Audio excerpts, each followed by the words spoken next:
ورحمۃ اللہ وبرکاتہ۔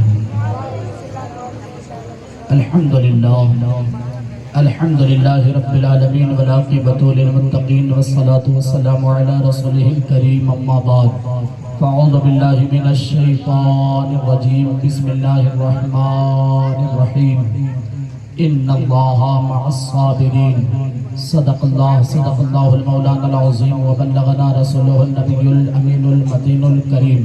ونحن علی ذلک لمن الشاہدین والشاکرین، والحمدللہ رب العالمین۔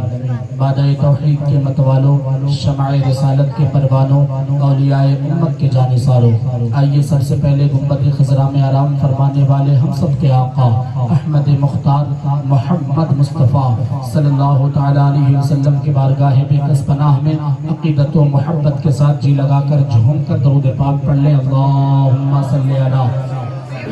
سیدنا شفیعنا حبیبنا مولانا محمد بارک وسلم، صلی علیہ صلاۃ و سلام علیک یا حبیب یا رسول اللہ صلی اللہ تعالیٰ علیہ وسلم۔ محترم حضرات، بہت دیر سے آپ نعت و منقبت سماعت کر رہے ہیں، بس جتنا دیر آپ برداشت کریں گے اتنا ہی دیر میں آپ کے سامنے رہوں گا۔ میں شعر پڑھتا ہوں اور آگے بڑھنا چاہتا ہوں، ساتھ میں لے کر 72 کربلا کی ریت پر۔ اگر سمجھ میں آئے تو کہیں سبحان اللہ، کہیں یا حسین۔ ساتھ میں لے کر 72 کربلا کی ریت پر، ساتھ میں لے کر 72 کربلا کی ریت پر، آ گیا سبتے پیمبر کربلا کی ریت پر، آ گیا سبتے پیمبر کربلا کی ریت پر۔ ایک اشارہ کرتا جو محبوب رب کا لاڈلا، ایک اشارہ کرتا جو محبوب رب کا لاڈلا، ٹوٹ کر آتا سمندر کربلا کی ریت پر، ٹوٹ کر آتا سمندر کربلا کی ریت پر، ساتھ میں لے کر 72 کربلا کی ریت پر۔ اور ایک شعر پڑھتا ہوں کہ روئے قاسم دیکھ کر شبیر یہ کہنے لگے، روئے قاسم دیکھ کر شبیر یہ کہنے لگے،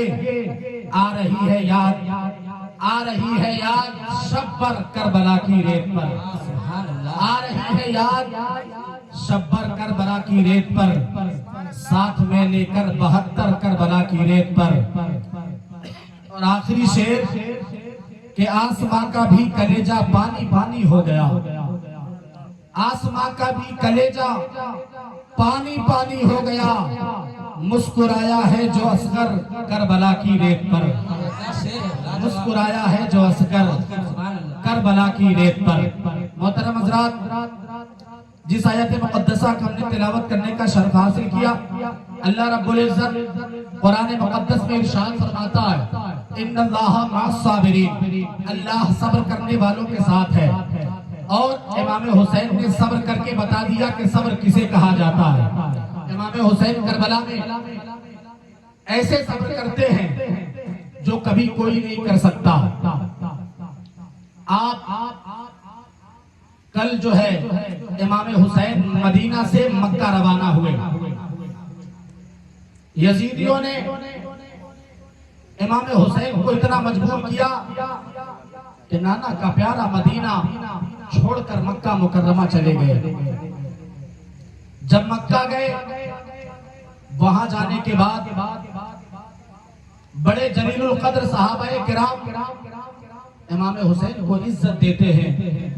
امام حسین کو کہتے ہیں آپ جتنے دن چاہیں مکہ میں آپ رہیں،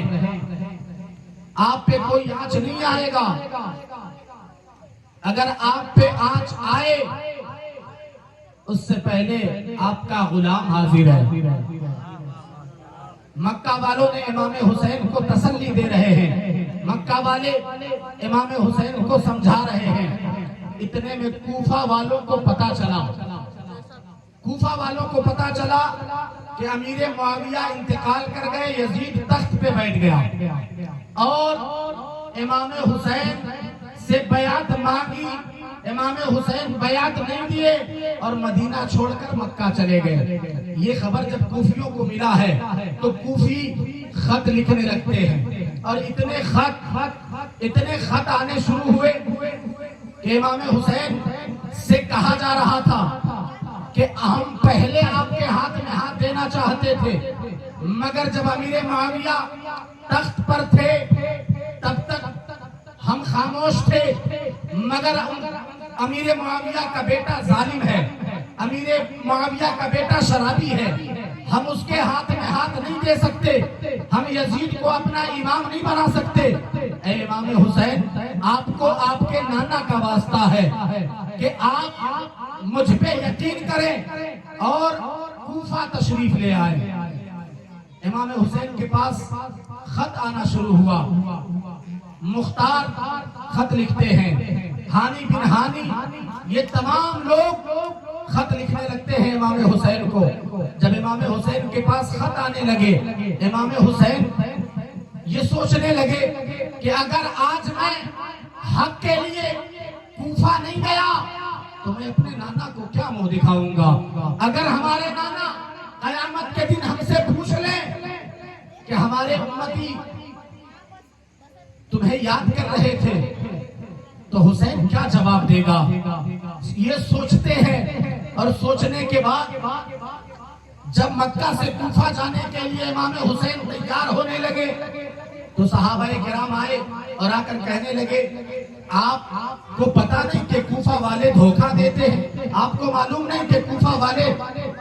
غداری کیا کرتے ہیں، آپ کوفہ نہیں جائیں گے، آپ کو کوفہ نہیں جانا ہے۔ بڑے بڑے جلیل القدر صحابہ کرام سمجھا رہے ہیں، عبداللہ بن جعفر ہیں، عبداللہ بن عمر ہیں، یہ سارے صحابہ کرام سمجھا رہے ہیں آپ کو کوفہ نہیں جانا ہے۔ تو امام حسین ایک ترکیب نکالتے ہیں، وہ ترکیب یہ ہے کہ امام حسین اپنے چچا زاد بھائی مسلم بن عقیل کو تیار کرتے ہیں کہ آپ کوفہ جائیں اور وہاں کے حالات کو پتہ کریں، اگر وہاں کے حالات سازگار ہوں، اگر وہاں کے حالات ٹھیک ٹھاک ہوں تو میں کوفہ تشریف لے آؤں گا۔ اب مسلم بن عقیل کوفہ جانے کے لیے تیار ہو رہے ہیں، امام حسین مکہ کی سرزمین پہ ہے۔ اب کوفہ جانے کے لیے مسلم بن عقیل کی تیاری کی جا رہی ہے، مسلم بن عقیل تیار ہو رہے ہیں، اپنے راستے کے ساز و سامان رکھتے ہیں، ساتھ میں اپنے دو لاڈلے بیٹے کو رکھتے ہیں، دو چہیتے بیٹے کو رکھتے ہیں جن کا نام محمد اور ابراہیم ہے۔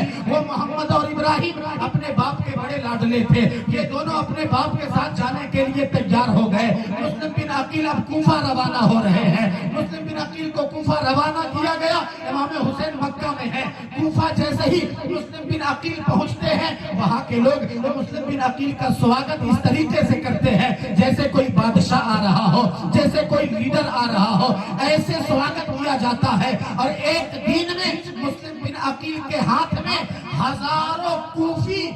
ہاتھ میں ہاتھ دے کر بیعت ہو لیتے ہیں۔ ایک دن میں 10,000 لوگ بیعت کر لیتے ہیں۔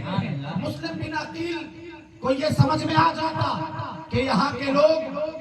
واقعی امام حسین کے ماننے والے ہیں، یہاں کے لوگ واقعی امام حسین کے دیوانے ہیں، واقعی انہیں امام کی ضرورت ہے۔ اس لیے کہ مسلم بن عقیل کے سامنے تمام کوفہ والے ایک ایک کر کے آتے اور ہاتھ میں ہاتھ دے کر بیعت ہوتے۔ امام حسین کا بھائی مسلم بن عقیل ان پہ بھروسہ کر لیتے ہیں، اور اتنا بھروسہ کر لیتے ہیں کیونکہ ان کے سامنے یہ کوفی اس طریقے سے برتاؤ کر رہے تھے، اتنا لاڈ اتنا پیار کر رہے تھے کہ انہیں یقین ہو گیا۔ اور مسلم بن عقیل اپنے بھائی حسین کو خط لکھتے ہیں، حسین کو خط لکھتے ہیں، بھائی حسین کوفہ کا معاملہ ٹھیک ٹھاک ہے، یہاں کے لوگ 10,000 سے زیادہ بیعت لے چکے ہیں، واقعی یہ لوگ آپ سے پیار کرتے ہیں۔ مسلم بن عقیل خط میں لکھ دیتے ہیں اور وہ خط روانہ مکہ ہو گیا ہے۔ امام مسلم بن عقیل وہ خط کو مکہ روانہ کر دیتے ہیں امام حسین کے پاس کہ بھائی حسین یہاں کا ماحول ٹھیک ٹھاک ہے، آپ تشریف لے آئے۔ یہ خط روانہ ہوا اور کوفہ کا اس وقت گورنر اس وقت جو کوفہ کے گورنر تھے نعمان بن بشیر، وہ نعمان بن بشیر تمام لوگوں کو اکٹھا کرتے ہیں اور اکٹھا کرنے کے بعد کہتے ہیں اے لوگوں، تم یزید کے ساتھ پنگا لے رہے ہو، تم یزید سے دشمنی کر رہے ہو، یزید یہ بات ہرگز نہیں مانے گا، یزید اسے تسلیم نہیں کرے گا، تم مسلم بن عقیل کے ہاتھ میں ہاتھ دے کر بیعت ہو رہے ہو، یہ یزید نہیں مانے گا، تمہارے بچوں کو یتیم ہونا پڑ جائے گا، یزید جو ہے ظالم ہے، یزید جو ہے غدار ہے، یزید جو ہے تمہیں برباد کر ڈالے گا۔ یہ جب نعمان بن بشیر کہتے ہیں تو وہاں پہ ایک بدبخت اٹھتا ہے اور اٹھنے کے بعد کہتا ہے آپ کیسے گورنر ہو، آپ سے اگر نہیں سنبھالا جاتا ہے تو آپ خط لکھ دو یزید کو، بتا دو انہیں کہ یہاں کے لوگ مسلم بن عقیل کے ہاتھ میں ہاتھ دے کر بیعت ہو رہے ہیں، یہاں لوگ امام حسین کی بیعت کر رہے ہیں۔ وہ جا کر نعمان بن بشیر یہ تو نہیں کہہ پاتے ہیں، یہ اس لیے نہیں کہہ پاتے ہیں کہ یہ اہل بیت کے وفادار ہیں، یہ نبی کا کلمہ پڑھتے ہیں، یہ امام حسین کے دیوانے ہیں، ان سے نہیں کہا جاتا، مگر وہ غدار اٹھتا ہے اور اٹھنے کے بعد خط لکھ دیتا ہے یزید کو کہ مسلم بن عقیل کوفہ تشریف لے آئے ہیں اور امام حسین کے نام کے بیعت بھی لے رہے ہیں، اور یہاں کے تمام لوگ امام حسین کے ہاتھ میں ہاتھ دے چکے ہیں، انہیں اپنا امام مان چکے ہیں، اگر آپ کچھ نہیں کریں گے تو کوفہ شہر آپ کے ہاتھ سے چلا جائے گا۔ جب اتنا خط میں لکھا گیا اور وہ خط جب یزید کے پاس پہنچا ہے، یزید جیسے ہی پڑھتا ہے آگ بگولا ہو جاتا ہے، اس سے برداشت نہیں ہوتا، جب وہ برداشت نہیں کر سکا تو تمام لوگوں کو بلایا اور اپنے ساتھیوں کو بلا کر کہنے لگا تم ہی بتاؤ میں کیا کروں، تو تمام ساتھی اسے مشورہ دیتے ہیں اور یہ کہتے ہیں کہ عبداللہ بن زیاد، یہ زیاد جو ہے بڑی سخت گورنر ہے، اگر تم اسے کوفہ کا گورنر بنا دو گے تو کوفہ کے لوگ اس سے ڈریں گے اور امام حسین کے بیعت کو توڑ دیں گے، یہ اتنا سخت ہے کہ اس کا سزا سنتے ہی وہاں کے لوگ کانپنے لگیں گے، وہاں کے لوگ تھرانے لگیں گے۔ یزید اس مشورے کو مان لیتا ہے اور اس مشورے کو ماننے کے بعد یزید ابن زیاد کو خبر کرتا ہے، ابن زیاد گورنر بن کر کوفہ پہنچتا ہے، اور کیسے پہنچتا ہے، اتنا بڑا غدار ہے، اتنا بڑا چال باز ہے۔ ابن زیاد جب کوفہ جا رہا ہے تو کوفہ کے سرحد سے پہلے اپنے تمام ساتھیوں کو روک دیتا ہے اور 10-20 لوگوں کو لے کر حجازی لباس پہن کر کوفہ میں داخل ہوا، اس لیے کہ اسے پتا تھا کہ نبی کا لاڈلا کوفہ میں ہے، اسے معلوم تھا علی کا خون کوفہ میں ہے، اسے معلوم تھا کہ مسلم بن عقیل کوفہ میں ہے، اگر وہ اشارہ کر دے تو ہماری تمام لشکریں تباہ ہو جائیں گی، اسے پتا تھا کہ کوفہ میں داخل ہونے کے لیے ہزاروں کے لشکر لے کر جایا نہیں جا سکتا، اگر کوفہ میں جانا ہے تو اکیلے جا، 10-20 لوگوں کو جا، ان لوگوں کو بیوقوف بنا کے جا، اور ابن زیاد کو بیوقوف بنانا بڑا آسان طریقہ تھا، وہ جو ہے 10-20 لوگوں کو لے کر کوفہ میں روانہ ہوا اور حجازی لباس پہن کر کوفہ میں داخل ہونا شروع ہوا، اونٹ پر سوار ہے، جیسے ہی کوفہ کے سرحدوں کو پار کر رہا ہے، کوفہ کے گلیوں میں گیا ہے تو کوفہ میں یہ کوہرام مچا ہوا تھا، یہ سب کو پتا تھا کہ امام حسین کوفہ تشریف لانے والے ہیں، سب کو معلوم تھا کہ امام حسین کوفہ آنے والے ہیں۔ حجازی لباس کو دیکھ کر 10-20 لوگوں کو دیکھ کر کوفہ والوں نے سمجھا کہ امام حسین کوفہ تشریف لے آئے، امام حسین آ گئے، آگے پیچھے چلنے لگے، تمام کوفے کے لوگ یزید کے اس جھوٹے ڈھونگی لشکر کے پیچھے چلنے لگے، تمام لوگ سوچنے لگے امام حسین آ گئے، تمام آگے پیچھے چل رہے ہیں، کچھ دور جاتے جاتے اس قافلے میں اتنی بھیڑ ہوئی کہ ابن زیاد کا گھوڑا، ابن زیاد کا اونٹ، ابن زیاد کا سواری آگے بڑھ نہ سکا، آگے چل نہیں پا رہا تھا، تب ابن زیاد کا سپاہی نکل کر کہتا ہے اے لوگوں، تم جسے سمجھ رہے ہو، اس لیے کہ اس مجمع میں امام حسین کا نعرہ بھی لگ رہا تھا، امام حسین کا نعرہ بھی لگایا جا رہا تھا، تو ابن زیاد کو پتا چل گیا کہ یہ ہمارا سواگت نہیں کر کر رہے ہیں، یہ ہمارا ویلکم نہیں کر رہے ہیں، یہ تو حسین ابن علی کا ویلکم کر رہے ہیں، آقا حسین کا ویلکم کر رہے ہیں۔ تو ایک سپاہی نکلا اور نکل کر کہتا ہے، اے لوگوں، تم جسے حسین سمجھتے ہو وہ حسین نہیں ہے، وہ کوفہ کے گورنر ابن زیاد ہے۔ جب اتنا سننا تھا کوفہ والوں کا دل ٹوٹ گیا۔ جب کوفہ والوں کا دل ٹوٹا، اپنے اپنے گھر لوٹنے لگے، اپنے اپنے گھر پلٹنے لگے، کیونکہ اب جو ہے کوفہ والوں کا دل خراب ہونا شروع ہو گیا ہے، اس لیے کہ یہ بدبخت ابن زیاد کوفہ کا گورنر بن چکا ہے۔ جیسے ہی گورنر ہاؤس میں پہنچا، رات میں انتظار کیا، صبح سویرے سب سے پہلے کوفہ میں جتنے بڑے بڑے لوگ تھے، جتنے مانند لوگ تھے، اچھے اچھے گھرانے تھے، بڑے بڑے لوگوں کو سب کو گورنر ہاؤس میں بند کر دیتا ہے، سب کو گورنر ہاؤس میں بند کر دیتا ہے۔ اس کے بعد پورے کوفہ میں اعلان کرتا ہے کہ مسلم بن عقیل کو جو پناہ دے گا ہم سے برا کوئی نہیں ہوگا۔ کوفہ میں اعلان کرنے لگا کہ اگر تم اپنے بچوں کی جان کی حفاظت چاہتے ہو، اگر تم اپنے بیویوں کو بیوہ ہونا نہیں دیکھنا چاہتے ہو، تو یزید کا بات مان لو، یزید کے ہاتھ میں ہاتھ دے کر بیعت کر لو، کیونکہ اس وقت کے امیر المومنین یزید ہیں۔ ابن زیاد یہ خطبہ پڑھ رہا ہے، ابن زیاد کوفہ والوں کو ڈرا رہا ہے کہ اگر تم نہیں مانو گے تو تمہارے بچوں کے لاش کو تمہارے دروازے پہ ٹانگ دیا جائے گا۔ اس طریقے کے جملے ابن زیاد نکال کر کوفہ والوں کو ڈرانا چاہ رہا ہے، کوفہ والوں کو دھمکانا چاہ رہا ہے، اور تمام بڑے بڑے لوگوں کو جب گورنر ہاؤس میں قید کر لیا گیا، اور اس وقت امام حسین مختار کے گھر، مسلم بن عقیل مختار کے گھر میں تھے، تو جب یہ پتا چلا کہ ابن زیاد یہاں آ چکا ہے،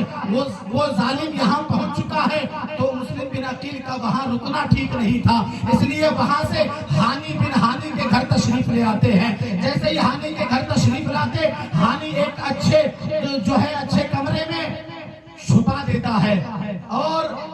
کسی کو خبر نہیں ہے کہ مسلم بن عقیل کہاں چھپے ہوئے ہیں، کسی کو پتا نہیں ہے کہ مسلم بن عقیل کہاں تشریف فرما ہے، کسی کو معلوم نہیں۔ اور ابن زیاد کو تو مسلم بن عقیل کی تلاش تھی، مسلم بن عقیل کو کھوج رہا تھا، تمام لوگوں سے پوچھتا ہے، کوئی بتانے کو تیار نہیں ہے۔ تو ابن زیاد اتنا بڑا ظالم تھا، اتنا بڑا جابر تھا کہ اس نے ایک ترکیب نکالا۔ وہ ترکیب یہ ہے کہ ایک جاسوس کو بلوایا، اور بلانے کے بعد اسے 300 درہم دیا، اور دینے کے بعد کہا جاؤ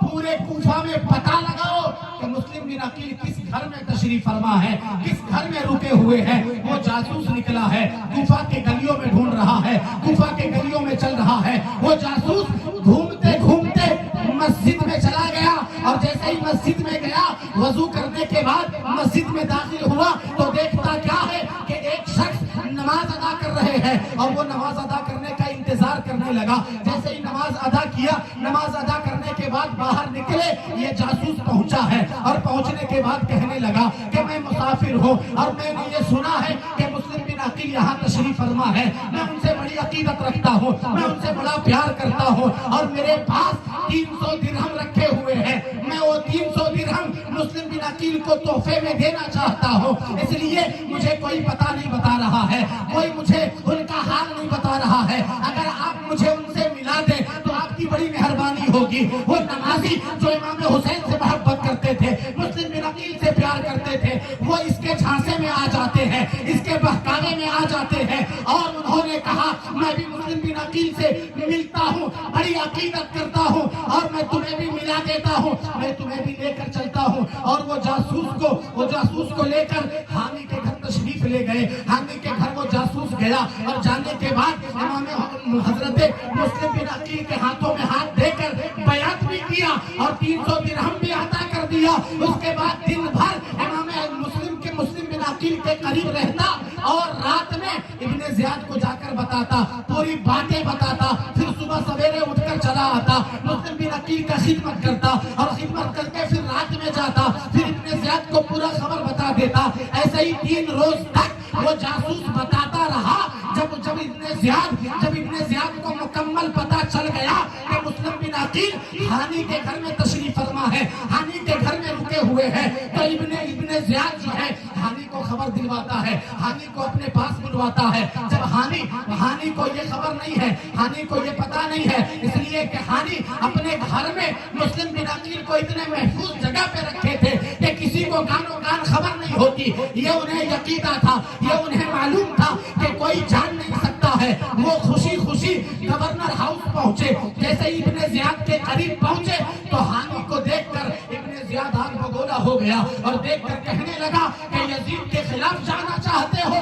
یزید کے خلاف تم جانا چاہتے ہو, امیر المومنین ابھی یزید ہیں, ان کے ہاتھ میں ہاتھ نہیں دینا چاہتے ہو, کیا تم یزید سے دشمنی کرنا چاہتے ہو؟ کیا تجھے پتا نہیں کہ وہ کچھ بھی کر سکتے ہیں, تمہارے بچوں کو مار دیں گے, تمہاری بیویوں کو مار دیں گے, کیا تجھے خبر نہیں ہے, کیا تجھے ڈر نہیں لگتا ہے؟ تو ہانی کہتے ہیں میں نہیں رکھا. یہ تو پہلے ہانی بتاتے ہیں کہ میں امام مسلم کو اپنے گھر میں نہیں رکھا, مگر جب ابن زیاد اس جاسوس کو بلایا, جو جاسوس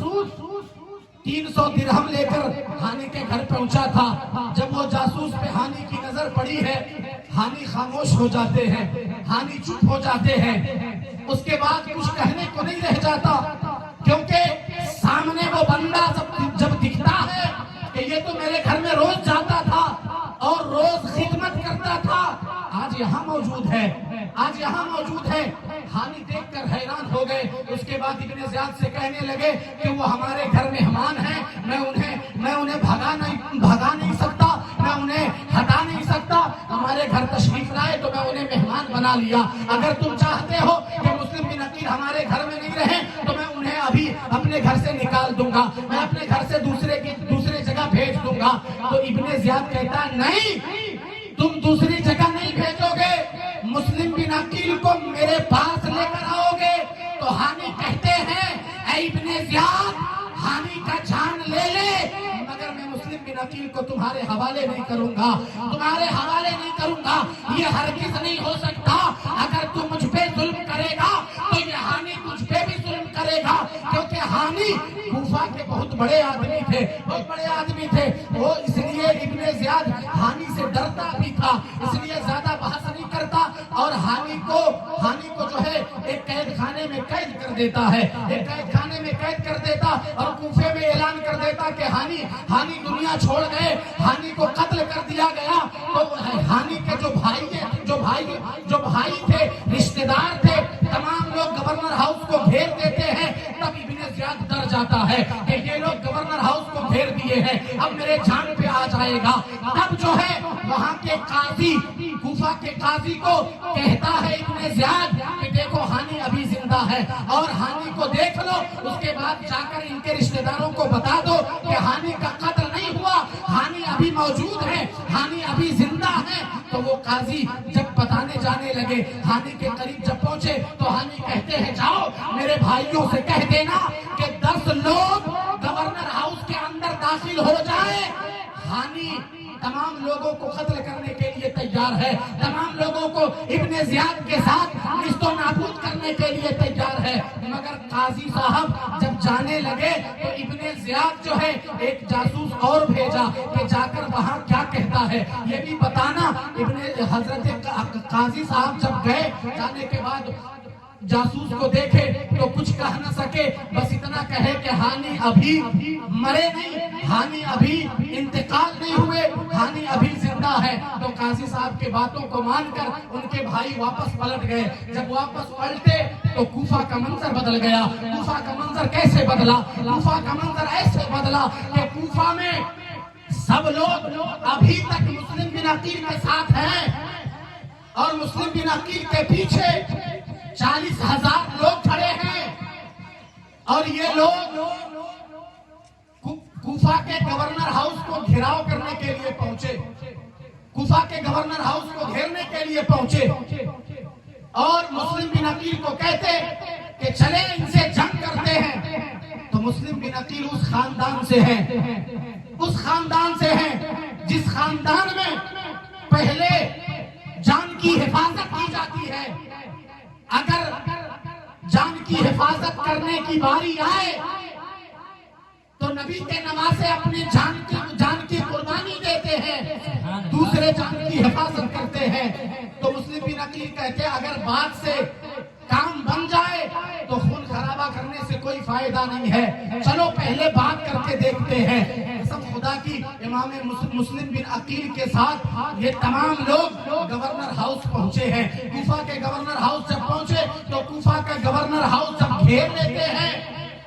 تو ابن زیاد گھبرایا کہ یہ تمام لوگ آ گئے، اب تو پورا گورنر ہاؤس کو ختم کر ڈالیں گے، اگر یہ لوگ چاہیں گے تو تمام سپاہیوں کو مار ڈالیں گے، اور اتنے سپاہی کوفہ میں موجود نہیں تھے جو تمام لوگوں سے مقابلہ کر سکے، اتنے لوگ موجود نہیں تھے، مگر ابن زیاد جو ظالم تھا، اتنا بڑا جابر تھا کہ وہ جیسے ہی کوفہ میں داخل ہوا تھا بڑے بڑے لوگ کو گرفتار کر لیا تھا، بڑے بڑے خاندان والوں کو گرفتار کر لیا تھا، اور جیسے ہی یہ لوگ گورنر ہاؤس کو گھیرنے لگے تو ابن زیاد جو ہے اپنے سپاہی کو بھیجا اور کہا جا کر ان سے خطاب کرو اور ان سے کہو اگر تم حملہ کرو گے تو تم سے پہلے تمہارے بڑے بزرگوں کی سروں کو چنوا دیا جائے گا، اسی گورنر ہاؤس میں تمہارے بزرگوں کی لاشوں کو ٹانگ دیا جائے گا۔ جو ہے ابن زیاد جو ہے دھمکیاں دینے لگا، اگر تم مجھ سے حملہ کرنا چاہتے ہو، اگر تم یزید کے خلاف جاؤ گے تو تمہارے بزرگ دنیا میں نہیں رہیں گے، اور تمہارے بچوں کو تمہارے سامنے قتل کر کے تمہارے دروازے پہ ٹانگ دیا جائے گا۔ ایسے ایسے جب جملے کہنے لگے تو امام مسلم بن عقیل کے ساتھ جتنے لوگ تھے یہ تمام لوگ کہنے لگے کہ اگر ہم ان پہ چڑھائی کرتے ہیں، اگر ہم ان سے مقابلہ کرتے ہیں تو یہ ہمارے بزرگوں کو ختم کر ڈالے گا، یہ ہمارے بزرگوں کو مار ڈالے گا، اس لیے اسے ختم نہ کیا جائے اور یہاں سے واپس پلٹ لیا جائے۔ یہ لوگ اپنے من میں سوچ کر مسلم بن عقیل کے ساتھ واپس پلٹے۔ مغرب کا وقت ہوا، مسلم بن عقیل مسجد میں گئے نماز پڑھانے کے لیے، امام آگے ہوتا ہے، مسلم بن عقیل کو آگے کرتے ہیں اور تمام لوگ پیچھے رہے، اور جیسے ہی مسلم بن عقیل نماز اختتام تک پہنچاتے ہیں، جیسے ہی سلام پھیرتے ہیں تو دیکھتے کیا ہے کہ جب میں نیت کر رہا تھا، جب میں کھڑا ہوا تھا تو یہ لوگ پیچھے تھے، اور جیسے ہی میں نماز کا اختتام کرتا ہوں، جیسے ہی میں نماز کو ختم کرتا ہوں، یہ تمام لوگ پیچھے سے غائب ہو جاتے ہیں، یہ تمام لوگ بھگ جاتے ہیں۔ مسلم بن اکیلے رہ گئے، تمام کوفی وہاں سے روانہ ہو گئے، اس لیے کہ ان کے دل میں یزید کا خوف بیٹھ گیا، یزید کا ڈر بیٹھ گیا کہ اگر یزید سے پنگا لوگے، اگر ابن زیاد سے پنگا لوگے تو تمہارے بچے مارے جائیں گے، تمہاری بیویاں بیوہ ہو جائیں گی۔ یہ ڈر سے تمام لوگ پیچھے ہٹ گئے، امام حسین کے بھائی کو تنہا چھوڑ گئے، مسلم بن عقیل اکیلے رہ گئے۔ جب مسجد میں کوئی نہیں، اکیلے مسلم بن عقیل ہیں، جب مسجد میں داخل ہو رہے تھے، ہزاروں کے تعداد میں کوفی تھے، جب نکل رہے ہیں تو کوئی نہیں ہے، اکیلے مسلم بن عقیل ہیں۔ قسم خدا کی مسلم بن عقیل مسجد کے دروازے کے باہر اپنا قدم رکھتے ہیں اور آنکھوں سے ایسے آنسو نکلنے لگے جیسے برسات کے موسم میں ساون بھادوں کی طرح آنسو برستے ہیں۔ مسلم بن عقیل رونے لگے، اس قدر رونے لگے، چاروں قطار رونے لگے، اور یہ سوچ کر رونے لگے کہ مجھے یہ ڈر نہیں ہے، مجھے یہ خوف نہیں ہے کہ کوفی ہمارے ساتھ غداری کر رہے ہیں، کوفی ہمیں دھوکہ دے رہے ہیں، کوفی ہمارے ساتھ بے وفائی کر رہے ہیں۔ یہ سوچ کر مسلم نہیں روتے، یہ سوچ کر مسلم کے آنکھوں میں آنسو آئے تو میں نے امام حسین کو خط لکھ دیا ہے، امام حسین کو خط لکھ دیا ہے، اور میرا بھائی حسین میرا خط دیکھتے ہی کسی کا نہیں سنے گا، اپنے بھائی کے خط کو پڑھ کر کعبہ سے، مکہ سے کوفہ روانہ ہو جائے گا۔ اس لیے مسلم بن عقیل کے آنکھ میں آنسو آ گئے، رونے لگے، اور کوفہ کے گلیوں میں ٹہلنے لگے، کوئی نظر نہیں آ رہا ہے۔ مسلم بن عقیل ادھر دیکھتے ہیں، کوئی نظر نہیں آتا، ادھر دیکھتے ہیں، کوئی نظر نہیں آتا۔ مسلم بن عقیل تنہا اکیلے چلے جا رہے ہیں، بھٹک رہے رہے ہیں. قسم خدا کی ذرا سوچو تو مسلمانوں, نبی کے نواسے کو, نبی کے لاڈلے کو کوفہ میں اکیلے چھوڑ دیا گیا. مسلم بن عقیل اکیلے ہیں, ٹہل رہے ہیں, رات کی تاریکی میں کدھر جائیں. جب چلتے چلتے کوفہ کی گلیوں میں ایک جگہ پہ دیکھتے کیا ہے کہ ایک عورت ہے جو بیٹھی ہوئی ہے جس کا نام طوع ہے. وہ طوع بیٹھی ہوئی تھی, اپنے بیٹے کا انتظار کر رہی تھی. مسلم بن عقیل پہنچے اور پہنچنے کے بعد جیسے ہی اس عورت پہ نظر گئی ہے کہنے لگے خاتون کیا ایک گلاس پانی ملے گا, کیا ایک گلاس پانی ملے گا. مسلم بن عقیل روتے روتے حلق سوکھ گئے تھے. مسلم بن عقیل پانی کا طلب کرتے ہیں. طوع کہتی ہے, طوع جو ہے دوڑ کر جاتی ہے اور گھر سے ایک گلاس پانی لے کر آتی ہے. مسلم بن عقیل پانی پی لیتے ہیں. پانی پینے کے بعد بیٹھ جاتے ہیں. طوع کہتی ہے اب تو آپ نے پانی پی لیا, اب آپ اپنے منزل تک جائیں, آپ اپنے منزل کو طے کریں. تب مسلم بن عقیل کہتے ہیں اے خاتون میرا منزل تو پتہ نہیں کہاں ہے, میرا منزل تو پتہ نہیں کہاں ہے, میں پھنس گیا ہوں, میں اب کہاں جاؤں, کوئی ٹھکانہ نہیں ملتا, کوئی جھوپڑی نظر نہیں آتا کہ کس جھوپڑی میں میں جا کر میں اپنے تن کو چھپا لوں. خدا کی جب اتنا کہنا تھا طوع کہتی ہے آپ کون ہیں,